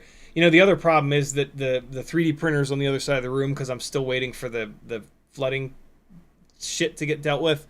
But I got frustrated enough about an hour, like 2 hours ago, that I actually plugged the 3D printer in on the other side of the room, and I've got the filament dryer running.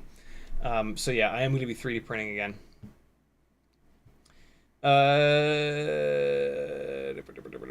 MoeFPV's in the house. He says, how do they feel outside for you? Better than any of the other than the BetaFPV. They are lighter weight. Man, YouTube, you are fucking killing me right now. Let me try something. Hold on. Let me try manually refreshing this YouTube screen. I'm going to close the chat. Hopefully I don't lose too much of the chat. And now I'm going to repop this out. And so now this should help. I got to power cycle the camera again. Let's see if this fixes it. Come on. All right. Yeah, they feel they're the best lightweight motor that I've found for lightweight 1S outdoor builds. The BetaFPV 1102 22,000s are obviously more grunty, right? They took a more pitchy, heavier propeller and they spun it up an additional like almost 3,000 RPM, but they're a lot heavier. You know, when you put those motors onto a build, it gains a bunch of weight. And so, yeah, for a lightweight outdoor 1.6-inch prop build, the Treetoppers are the best that I've run. Other than maybe the VCI 0602.6, but again, those are heavier and they just break, so they're just trash anyway. So yeah, really good, really good. But I'm a spoiled ass motherfucker. and I've got a whole bunch of these 2S rigs, and that's just cheating.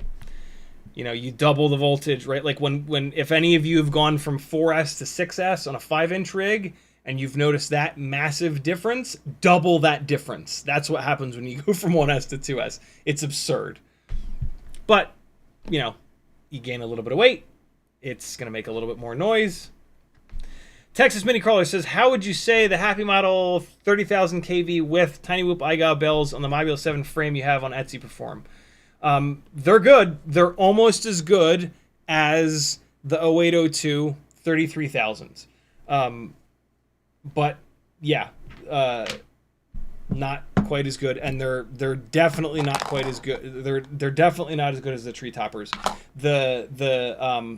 So you've got like 802 30,000s, then the custom 802 30,000s that I did, and then the custom 802 33,000s. I'm using custom very loosely here. I took the bells off and swapped the bells. So yeah, like the 802 30s, the 802 33s, and then these Treetopper 32,500s. Incremental steps.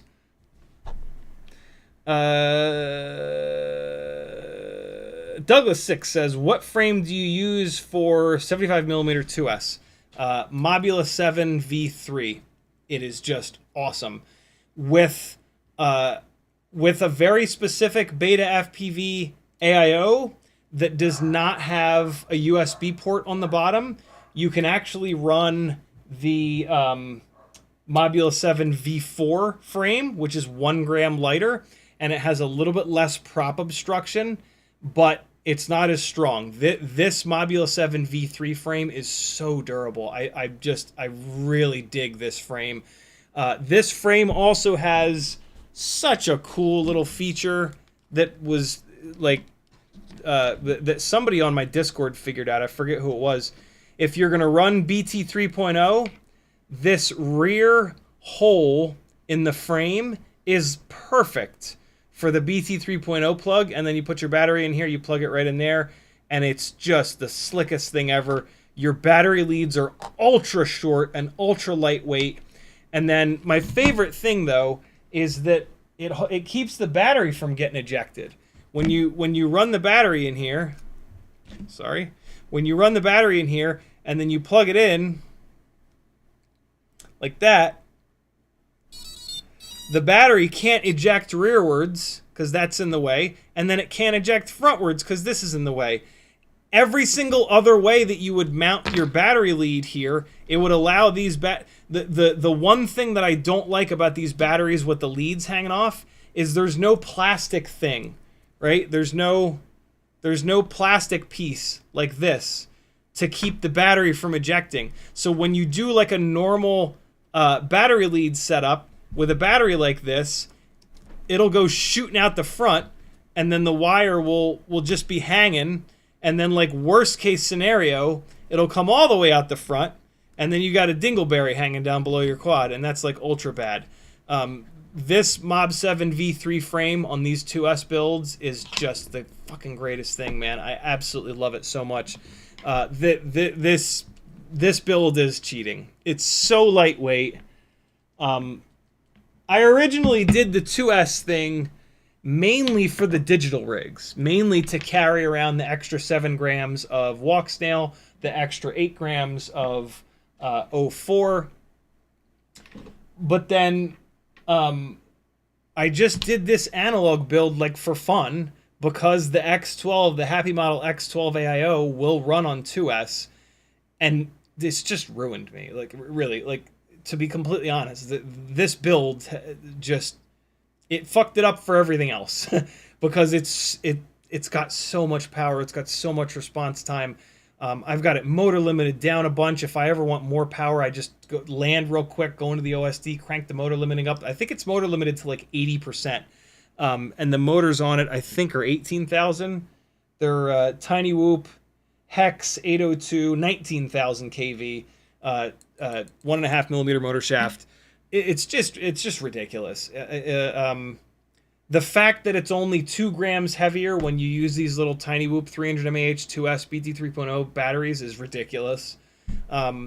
it's just silly. It's absolutely silly. But you can build this. Like, you can just buy a Mobula 7 with the X12, solder on a BT 3.0 connector, grab a Mobula 7 V3 frame, and snag a couple of these batteries and have something that's just dumb. Like, it just... So, yeah. Speaking of, custom FPV came through. This is the prototype of the custom FPV box for 2S builds. I asked him if he could do one of these with one side for 1S and the other side for 2S. And he did. And so, like, for example, if I'm going out to fly all analog, I can take my little 1S rig on the MoeFPV motors, and it'll fit perfectly in the 1S slot, which he already knows. He already knows the sizing of the 1S. That's the 2S slot. This is the 1S slot up here. Right? Yep, there it is. So there's the 1S slot in here. A little bit of movement, but not much. And now we've got a 2S slot up here. It's a little too big right now. It's a little bit oversized. It was actually totally fine, but there it is. And so it's just a little wibbly wobbly. Which, like, maybe it's fine. I mean, there really aren't any 2S 75mm frames out there. HDLRC has one that I tried to make work, and it was just a mess. So I don't really recommend that one. But yeah, we will have a custom FPV 2S sized case very soon, because all I need to do is get back to him with the measurements here, how much this is off. It looks like it's only off by maybe like 2 millimeters. And then, yeah, these cases are awesome, man. They got these little pockets here for your extra props and batteries and shit like that. And then, I mean, we don't have a proper lid for it yet, but this is the 1S version that he sells. And it's just really nice. Throw your stuff in there, protect your whoops, away you go.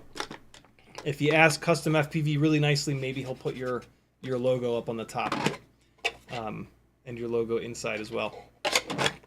That's all I did. He did it for me. So yeah, this is exciting. Shout out to him for doing this. I'm running out of steam. I'm not caught up on chat though. Let's get through chat, and then I'm actually not gonna fly. You fly your 6 batteries today. I flew mine earlier in the day. I'm not gonna fly my 6 batteries during the live stream. Sporny says, just proudly finished my first build, baseline frame 1102, 13,500, 2S04 light pusher, and up to 7 minutes of flight time. Jesus. Thanks for help along the way. You're certainly welcome. 1102. It's a little bit of a smaller motor. Baseline frame, so that's a toothpick. That's why you got away with it. Because you're probably running like a 2.5 inch or even a 3 inch prop. Very cool. Nick Bucas says, my most indestructible build, Mobula 7 V3 2S X12 1003 10,000 kV motors. Oh wow, okay. Nick also says, which props would you recommend for the 2S build I mentioned above? You want a pitchy prop. You want like a tri-blade for sure, maybe even like a quad blade. Get some pitchy propellers. 1003 is a big ass motor for a 1.6 inch prop. So you want the most pitchy prop that you can find with the most blades that you can get. Also, 10,000 kV is a little bit low. There's not a whole lot of options for you. Yeah, that's what you want. You want the most pitchy, most bladed propeller that you can find. That's the answer to your question. Chaos Wonder says, do you prefer HDZero or Walksnail for HD on 1S builds? As I said a minute ago, HDZero is really only for hardcore racing. It doesn't make any sense for like freestyle, in my opinion, or like cruising, or long range, really, to be honest. If you have the HDZero goggles and you just want some builds that are on HDZero, I totally get it. I've done that myself. But when I do an HDZero build and I compare it to a similar analog build, the analog build gets more runtime, it's more reliable, it's more durable, it has a better power to weight ratio, slightly worse quality video, but the HDZero video is not good enough for it to really matter. Like, the way that it breaks up is so kind of obnoxious that it for me personally, it takes any advantage away from the video quality being better. And it breaks up a lot. And so like you a lot of the time that you're flying it, you're having to look at those rainbow boxes everywhere. And I don't know, that just kind of drives me personally a little bit crazy. But that's just me. That's just me. The answer to your question, though, would be Walksnail, hands down.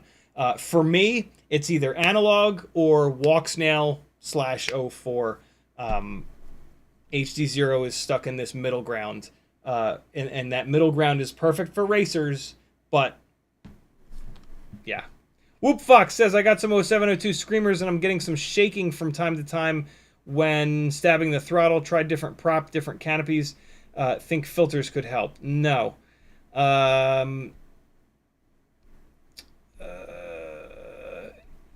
So it kind of depends. I need to know if the shaking, you said when you're stabbing the throttle, I need to know if the shaking is happening when you're stabbing the throttle upwards and increasing the throttle, or if it's when you decrease the throttle and come back. And I also need to know if when you decrease the throttle, you're coming all the way down to 0 throttle.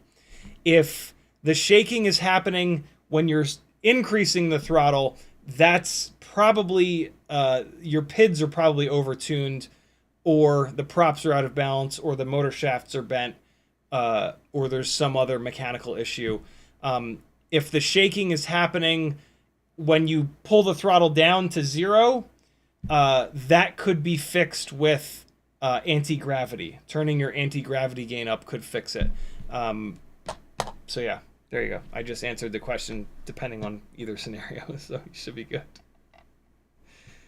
Sam says, I have gray screen with OSD on an X12 with CO3 camera. The camera's dead. Tried brand new CO3, same thing. Direct soldered both cameras, still gray screen with OSD. Tried both cameras on a brand new Matrix flight controller. Whoa, that's interesting. Hold on. Gray screen with OSD means that wherever the OSD chip is, in this case, sounds like an AIO. Yeah, X12. The OSD chip is not getting video. So either the camera is dead, the camera cable has broken, or between the camera video in pad and the OSD chip, that trace is broken, right? Because the OSD chip takes the video in, it puts a clear layer in front of it with the OSD elements, and then it sends that video out to the VTX. The VTX puts it into the antenna to your goggles in your screen. So gray screen with OSD almost always means that your camera has died. We smash the shit out of these cameras. It's unbelievable that they take any amount of abuse. But then you bought a new camera. You hooked it up, same thing. So at that point, what might be happening is that the camera is not powering up. So the 5-volt pad that powers the camera might be dead, right? Our cameras don't have like a little LED or something on them to let us know whether or not they're getting power, right? So that could be the problem. Here's where it gets weird. Tried both cameras on a brand new Matrix flight controller and still gray screen with OSD.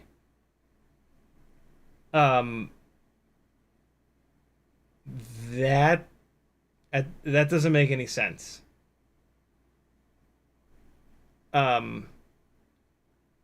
It shouldn't be a goggle issue. There's nothing that the goggles can possibly do that would just let the OSD come in and then gray screen out the rest of the video, right? The goggles just display the video. If you have any video versus just static, then the goggles are doing their job. I don't know. That doesn't make any sense.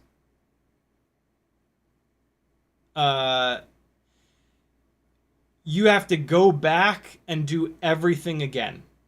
You have to go step by step, and you have to take a huge step back, and you have to literally sit there and go, okay, camera needs power. Is it getting power? Multimeter pads on both AIOs, you know what I'm saying? You have to test every little piece of this. And so camera needs power, camera needs ground. Camera needs to work, and it needs to send video. Camera needs to send video through the yellow video wire. If there's a plug needs to work in AIO. AIO needs to have trace that go. Each one of these little things that I'm saying you need to retest. That's wild. You've troubleshot it all the way down the line. So there has to be somewhere in there that you missed something. So go back and do it all again. That sucks. That's super annoying. Those are the worst troubleshoots, where you keep branching that tree, and then you get to the point where you're like, this is the last thing. This has to be it. For you, that was a new AIO. That's super weird, brother. Bolilo says,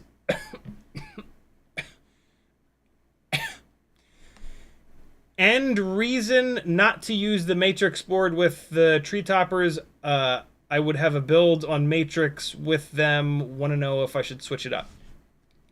I don't recommend at this point any of the BetaFPV AIOs, unfortunately, because they've just been super unreliable for me and like everybody else that I talk to. Every single BetaFPV has sent me at least one of all of their current AIOs. The Matrix, the Air 65 3-in-1, whatever the hell it is, the 4-in-1, the 5-in-1, the 8-in-1, the 100-in-1. They've sent me all of their new boards, and they have all either died or are a pain in the ass, where they go like full rainbow when you crash hard and you have to power cycle it a couple times per battery. Just none of their current boards are anywhere near as reliable as the Happy Model stuff. The Happy Model 2G4 AIO is like the end-all be-all. It's stupidly durable. It's the most durable AIO we've ever seen for tiny whoops. It's available over on Weebleed. If you guys are going to go on Weebleed and shop, do me a favor, hit my affiliate link on CiottiFPV.com before you check out. Or just replace your Weebleed bookmark with that. And then the Mobula 6 2024 AIO, I have two of them right here, actually. I've been beating the shit out of these things for like a year, and they're fine. Like the video quality is not quite as clean as with the 2G4, but they're a lot lighter weight than the 2G4. And so like I can't recommend any of the BetaFPV AIOs because both of the Happy Model AIOs that we've got are just so much more durable, and they don't do weird shit. Like the BetaFPV stuff just, it kills me. And it's mainly their VTXs. That seems to be the biggest problem that they have is and that what's really annoying is they've always had that problem. BetaFPV has always had VTX issues, whether it be VTXs built into the AIOs or a separate little tiny VTX that they used to put in the canopy. They just die. And before they die, they act all annoying. So, yeah, I mean, look, if you have a Matrix, run it. Like don't get rid of it. Run it. It's going to die, but just, rock it till the wheels fall off. But yeah, I can't recommend their stuff anymore. And it's not just me. It's everybody that I talk to that has put a bunch of batteries through them and that has flown them hard and crashed them. Although I've also heard a bunch of people complaining about them just blowing up after like 3 batteries. So, happy model stuff, man. Happy model.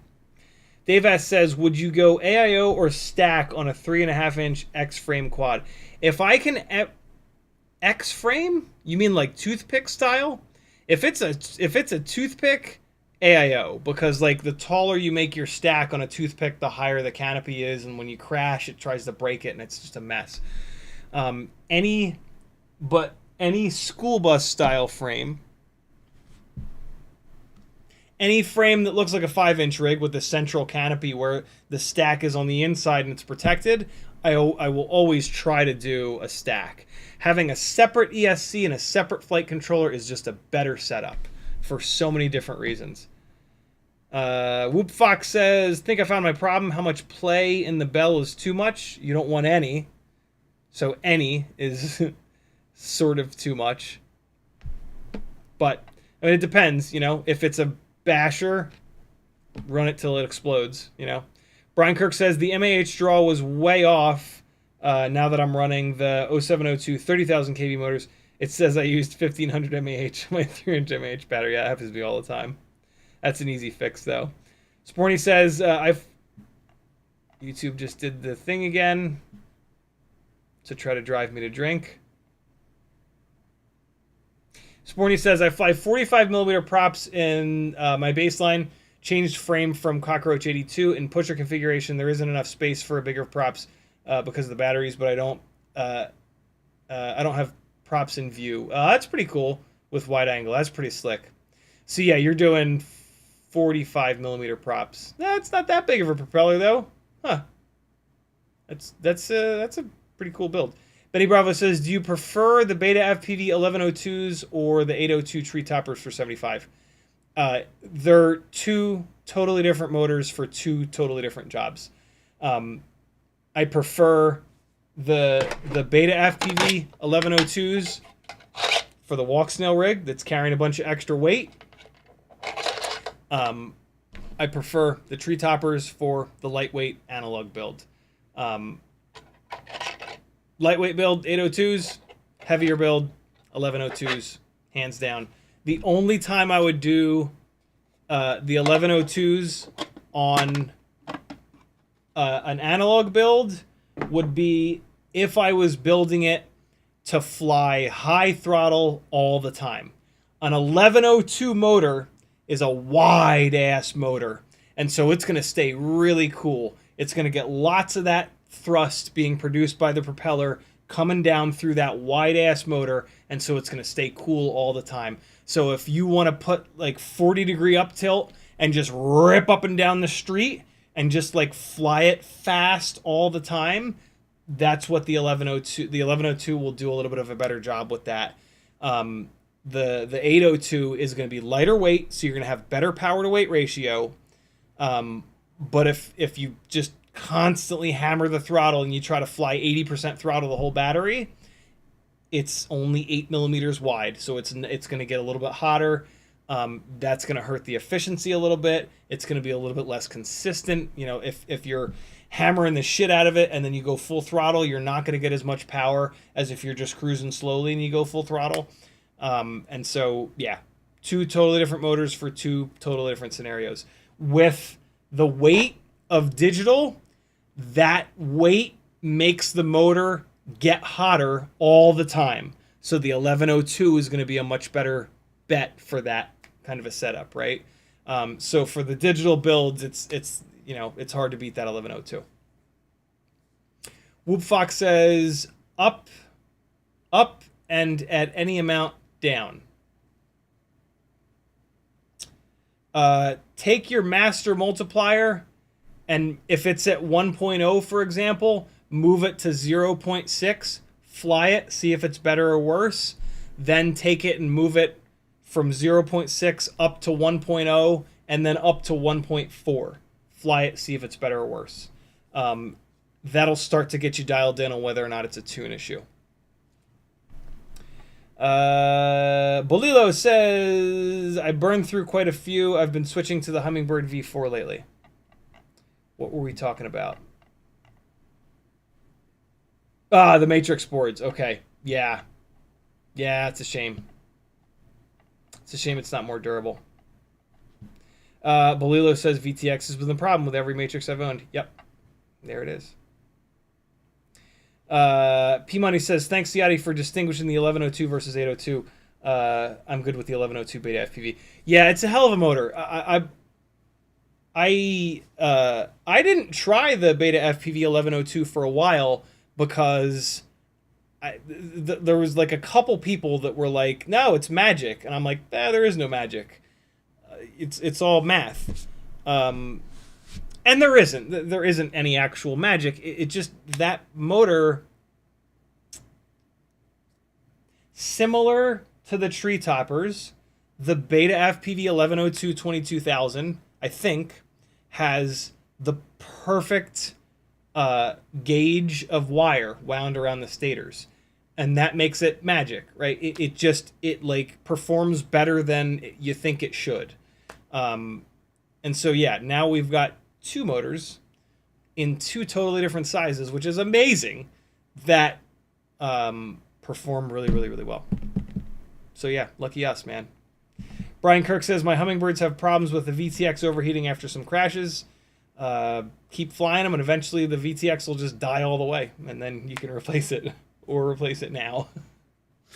But, yeah, when a rig all of a sudden starts to overheat, and you've changed the propellers, you've changed the motors, or you've at least isolated that the propellers aren't vibey and the motors aren't vibey, that's one of the ways that these AIOs die. Like they start overheating, and then it gets worse and worse and worse, and then they die all the way. So, yay! Cheap electronics for the win!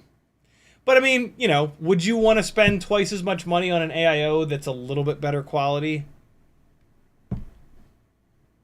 We're in an interesting place, right? Where we torture these things and we crash the shit out of them.